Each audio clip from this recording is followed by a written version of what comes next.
Alright, this is about my hero, and I am going to do an extensive video. I did a video years ago about this. I actually wrote a book now about Velikovsky. And he wrote a book called Worlds in Collision by Emanuel Velikovsky.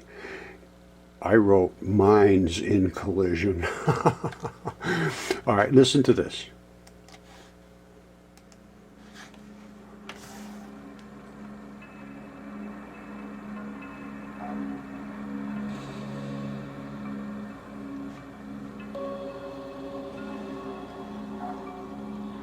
Everybody was against him, and they destroyed him. Now, wait, listen to this. A book by him was the #1 bestseller, and they forced it to take him off of the bookshelves. It was on, I think it was 12 weeks.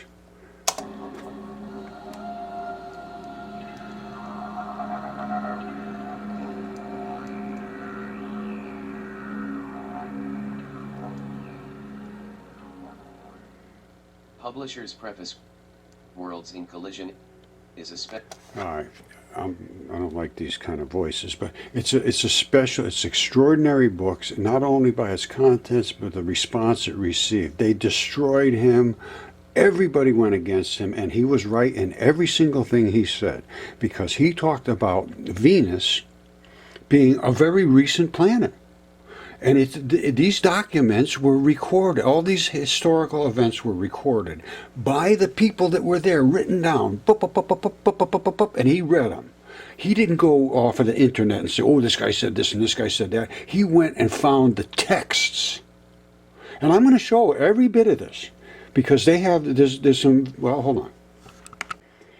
Okay, now this isn't something I can't go through in a few minutes. This is going to take some time, because not only did Velikovsky have it correct, he was so far ahead of everybody else. However, this is new information that backs up everything he said and brings a whole new extreme light to it that I'm sure that he didn't understand either. These dragons and the giants that you know, he was talking about it. Yes, they wrote these things, yeah, giants, but I don't know if he knew about the giants that we found. Or certainly the dragon, I'd be real surprised if anybody knew about that. Well, maybe they did know about these things. I have no idea. But we're going to go as deep as you can go, because he did a lot of work. But there's been a lot of work done since, and there's a lot of new information. So let's listen to this. The guy he's my hero. And again, I wrote a book about him. I think it was like 99 cents or something. I just dropped it and forgot about it. Anyway, here goes.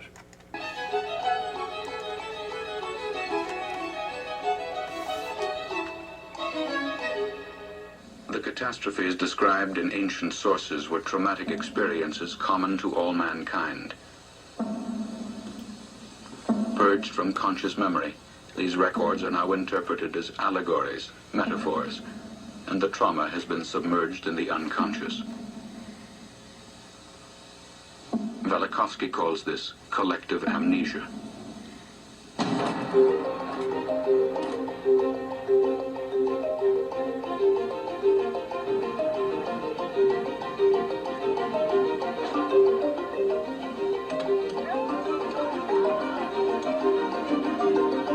Boy, is this fresh, huh?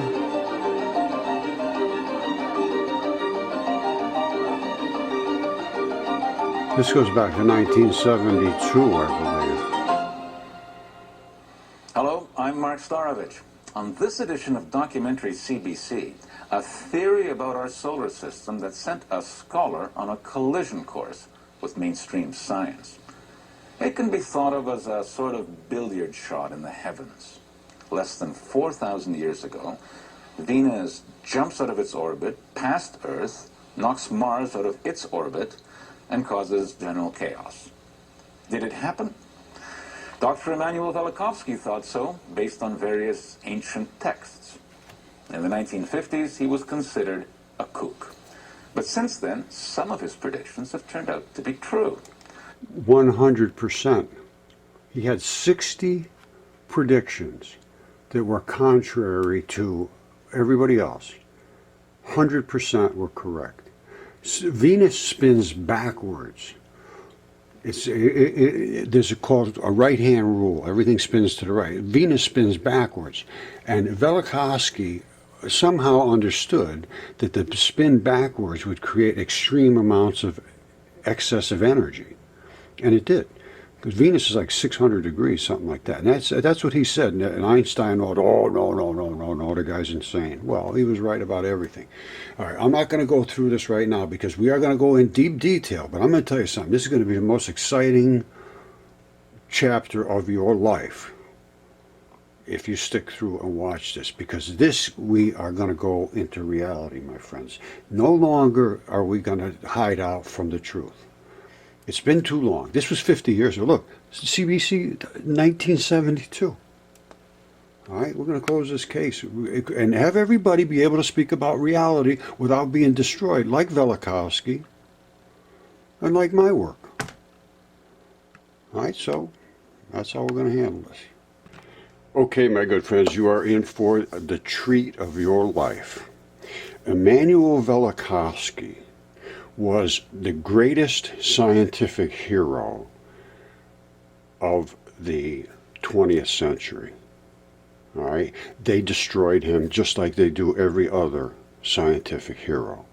If you speak up, you will be destroyed. Now, you know where I am from, and I am speaking up, and I have been destroyed.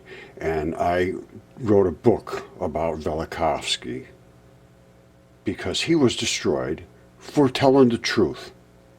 And then several years ago I did this. It's called Physical Evidence to Support Velikovsky, Still Suppressed. That was in 2016. This channel's gone, Mudfossils, Mud Space Fossils. I tried to come out with truth, and I'm not going to go down that road. Forget who destroyed who, but I was destroyed by every side. Now, just listen to this. I believe. In 1939, Velikovsky arrived in America to continue his researches and studied at various libraries in New York. What he came to look for was evidence of something like the Red Sea and Jericho catastrophes 50 years apart, described in the myths and traditions of other cultures. He noted the Chinese account of the catastrophe in the days of the Emperor Yahoo, when the sun was reported not to have gone down for 10 days.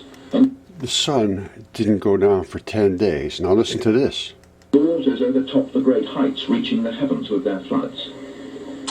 All right, this is all recorded. Now, he did the work. He went to all the old libraries. He came up with all the old documents, actually written on papyrus, on vellum, on all the old ways they did things. And he came up with the physical writings that were written down at those times, and they still destroyed him. And the same thing with me. I have CAT scans, I have DNA tests, I have the specimens, I have anatomists, I have everything. I have been suppressed for 8 years, and I will die, and this will just be forgotten because I'm sure you probably never heard his name, Velikovsky. The greatest hero, and Einstein died with his book on Einstein's bureau when he died. And Einstein knew he was right, because Einstein came up with all these predictions about the universe, which was totally wrong. He was correct. Venus was written down in these texts to have only been born 3,500 years ago from the great god Jupiter. These things were written. This is not something that I'm making up. And we're going to go, this is going to be a very long one. And I don't care how long it goes, because I'm done with skirting around the edges. We have had our necks with a knee on it throughout history. And the knee is coming off today. I'm done with this. The academics have denied reality so they can destroy God. That is their only reason. They want Darwinism. We all came from slime. We're all going to return to slime, so screw everybody while you're alive. Tell every lie you want to tell. Fraud, be a fraud as much as you want to fraud anybody, because nothing is going to happen to you when you die. You're just going to come to dead dust, because there's this silly people talking about God. Well, let me tell you something. You are the people that are screwed to the wall. You have absolutely no idea what you're in for.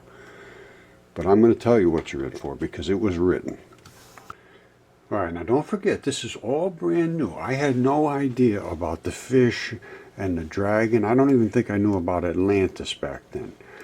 But the fish I had no clue about. The dragon I had no clue about as I was studying Velikovsky. And this brings a whole new light to everything. There is so much to study now that, it's just overwhelming. Now, I am an explorer, I am a discoverer, I am an acceptor of what I can verify. And I am going back to the first gods. Now, they had written this in a multitude of different ways. But it all ended up being the chaos and the light and the water and giving birth to the earth. All right, so this is what it says about the first gods. The first god to appear in Greek myth is Chaos, who represented nothing. He represented the void. Now, he was shortly thereafter, he was joined by Gaia, who is both the earth and represents the earth, is the symbology of the earth, Gaia. Now, Chaos would give birth to two children, night and darkness. So Nyx and Erebus, night and darkness. They, in turn, would give birth to light and day. Okay, so you have your night, which is your darkness. You have your light, which is your day. Gaia would soon give birth to her own primordial children, Uranus, which is the sky, and Pontius, which is the sea. Then it went on from there. A whole bunch of other gods came in from here and there. And as far as I'm concerned, my God is the one that said there will be no gods before me. He's the ruler of this, as far as I'm concerned, universe, solar system, I don't know. But he's the one that I'm going to look to try to find. And I believe his son is Jesus Christ. And he came down and he said, man, you guys are so turned around by people that are lying to you that you will never get to find peace unless you search like hell. And if you don't find peace, what you're going to find is the worst eternity that can ever happen. And when you look back at what all these gods did, all right, because I'm saying I'm looking for the God who is the good God, the nice God, the good guy that had the wonderful son that came down and sacrificed himself to say, I am going to take care of you people, but you're going to have to straighten up. That's the one I'm looking for. And I'm looking deep, and you can stay with me and look deep too. But there's, the most important of these, probably Tartarus, both primordial god and who will later become known as a prison for monsters. This is so well written about that, it just seems so absolutely over the top and incredible, and it seems just insane, but I'm telling you, the things that I have discovered are literally insane, but they are real. Just like the dragon, just like the fish. I even found out how they breathe fire out of these red and green injectors. You see these red and green injectors in the throat? You see that? That's how they squirt the toxins out of their throat to kill things like this giant fish down under here. All that they wrote was true, and way more than they wrote. Even nobody could have ever possibly, and I can't account for it yet. I have no idea how they're so big. It's over 1,000 miles long, the dragon.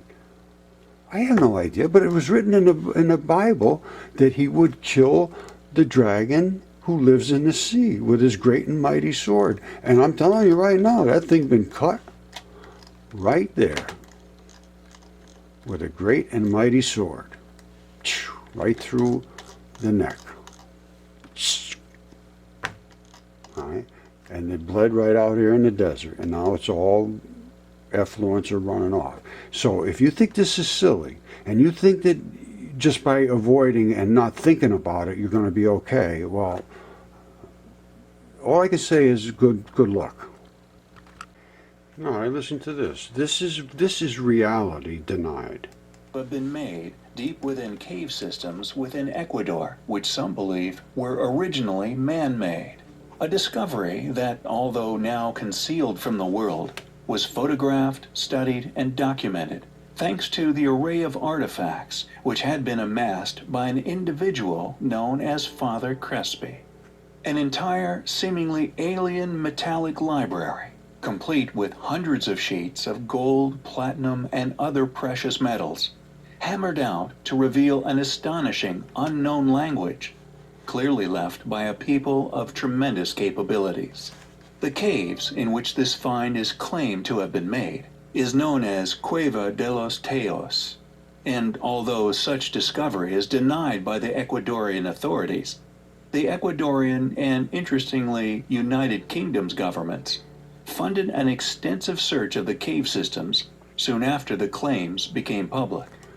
All right, I'm not going to bother going through the whole thing here.